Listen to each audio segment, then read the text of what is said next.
안녕하세요. 반갑습니다. 관계를 회복하는 중입니다의 저자 강우 작가입니다. 오늘도 저는 이 정말 너무너무 좋은 책, 내 스위치를 켜라, 캐롤라인 리프 박사가 쓴 이 책을 책의 내용을 여러분들에게 소개하고자 합니다.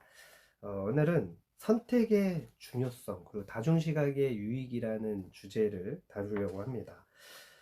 이렇게 이분은 이 꼭지를 시작을 하네요. 우리의 선택이 우리의 삶을 조용한다. 이것은 매우 당연한 말이다. 그러나 대다수의 사람들은 삶 가운데 불쑥불쑥 일어나는 사건이나 생활 환경, 생태 또는 유전의 피해자인 것처럼 살아간다. 그래서 원인 제공자로 생각되는 사람이나 그 무언가를 향해 비난을 퍼붓기 일쑤다. 나는 22년간 치료 전문가로 살아오면서 수많은 사람들을 만나보았다. 또 여러 세미나와 서적과 미디어를 통해 수백만 명의 사람과 만나보았다. 그들과의 만남 가운데 내가 가장 많이 내뱉었던 것은 이것이다.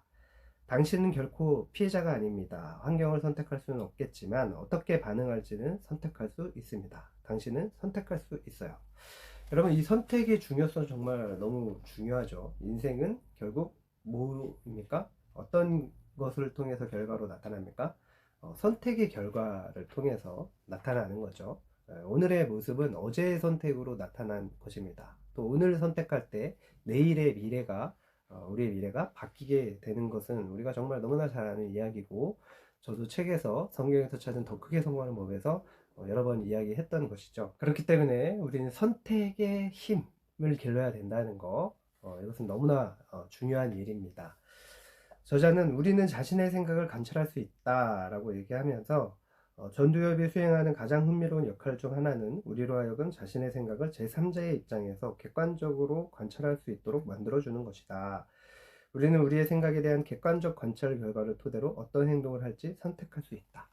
우리 자신의 생각을 객관적으로 볼 수 있어야 되는 거, 이것은 정말 상담학에서도 강조하는 것입니다. 메타인지도 그런 거 아닙니까? 내 생각에 대한 생각, 내 생각을 제3자 입장에서 객관적으로 보는 거, 이것이 성숙의 척도라고 말할 정도로 굉장히 많이 강조를 했습니다. 저는 교수님이 초인지라는 단어로 설명을 하셨었는데, 요즘에는 메타인지라는 말이 더 유명하죠. 여러분의 메타인지 능력을 잘 기르시면 여러분이 선택을 잘할 수 있는 그런 힘을 얻게 된다는 거 꼭 기억하시기 바랍니다. 그래서 저자는 다중시각의 유익에 대해서 말하면서 다중시각을 이렇게 설명을 합니다. 우리에겐 다중시각의 유익이 있다. 하나님의 형상대로 지음받은 인간은 다양하고 독특한 특질을 갖게 되었다. 그 중 하나는 여러 가지 각도에서 혹은 다양한 관점으로 관찰하는 능력이다. 이러한 능력 덕택에 우리는 자신의 생각을 관찰하고 평가하고 또 그 생각에 어떤 영향을 미칠지 계산해낼 수 있다. 당신은 객관적으로 생각을 관찰하고 관찰한 결과를 정직하게 평가하여 올바른 행동을 선택해야 된다. 저자는 생각을 사로잡는 일은 유익하다라고 말하면서 굳게 마음먹고 생각을 사로잡아 훈련할 경우 당신은 뇌의 감각 처리 과정, 뇌 속의 신경회로 구축 과정, 신경 전달 물질의 흐름, 유전자 발현, 세포 활동 등을 긍정적인 방향으로 조정할 수 있게 된다. 반대로 부정적인 방향으로도 조정할 수 있다. 어떤 방향으로 통제할지는 당신의 선택에 달려 있다.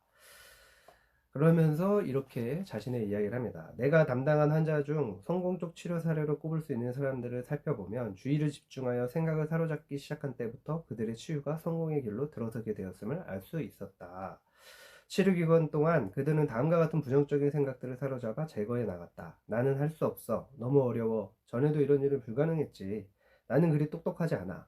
이러한 부정적인 생각을 사로잡는 일은 엄청난 유익을 선사한다. 정말 그 유익은 아무리 강조해도 지나치지 않다. 반면 이런 생각들을 사로잡지 못할 경우 우리의 정신은 좌절과 혼란의 악순환을 경험하게 된다.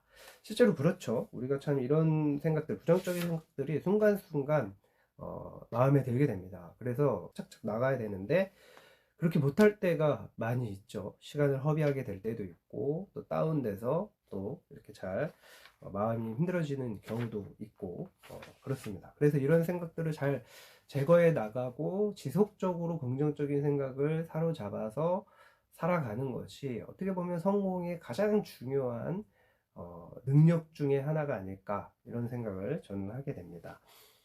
그러면서 이제 이런 얘기를 합니다. 그런데 오늘날 과학자들은 뇌의 시냅스 안에 엄청난 양의 프리온 단백질이 있다는 사실을 발견했다. 시냅스는 신경세포 사이의 접촉점으로서 하나의 신경세포에서 다른 신경세포로 신경 신호가 전달되는 통로 역할을 한다.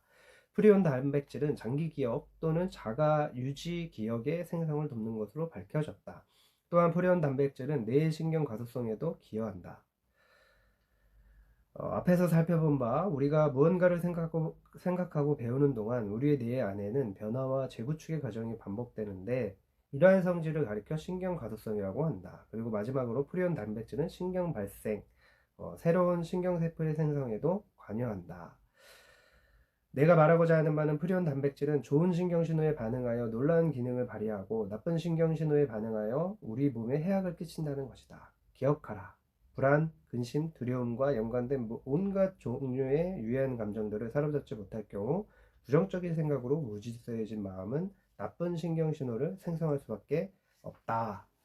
예, 정말 그렇죠. 정말 너무너무 공감이 됩니다. 살짝 좀 어려운 내용들이 나오긴 했지만 잘 들어보시면 이해가 되실 겁니다. 그러면서 이 저자는 하루에 5분에서 16분 정도면 충분하다라고 얘기를 해요. 뇌의 전두엽은 우리가 이 세상을 살아가는데 필요한 거의 모든 뇌 기능을 담당한다. 그런데 하루에 5분에서 16분 정도 묵상하며 부정적인 생각을 사로잡아 제거하는 데 집중하면 뇌의 전두엽 부분이 개설된다는 연구 결과가 있다. 게다가 연구 결과 그 동일한 시간 동안 고도의 집중을 통해 생각과 묵상을 시행할 경우 행복한 삶으로의 변화 가능성도 높아지는 것으로 나타났다. 예, 와, 정말 5분에서 16분만 해도 된다면 정말 너무 대단한 엄청난 것 아닙니까? 5분에서 16분만 투자하면 내 삶의 전체가 바뀌게 된다는 거예요. 사실 이런 시간들은 꼭 투자해야 되는데 우리가 사실 여러 가지로 바쁘다 보면 이런 것들을 잘 못하게 되지 않습니까? 그런데 그것이 나의 삶 전체에 영향력을 미친다는 것을 생각하면 5분에서 16분을 투자한다는 것은 정말 너무너무 짧은 시간이죠. 그리고 꼭 해야 되는 시간이고 여러분 꼭 이것을 실천하시기를 바랍니다. 그래서 여러분의 삶이 정말 풍요롭고 성공을 향해서 달려가는 능력 있는 나의 달란트를 여러분의 달란트를 활용하는 그런 삶이 되기를 바랍니다. 그럼 정말 신바람 나지 않겠습니까? 오늘은 여기까지 하겠습니다. 영상 끝까지 시청해 주셔서 감사합니다. 구독, 좋아요, 댓글 그리고 알림 설정 꼭 부탁드려요. 지금까지 관계를 회복하는 중입니다의 저자 강훈 작가였습니다. 여러분 더 크게 행복하세요.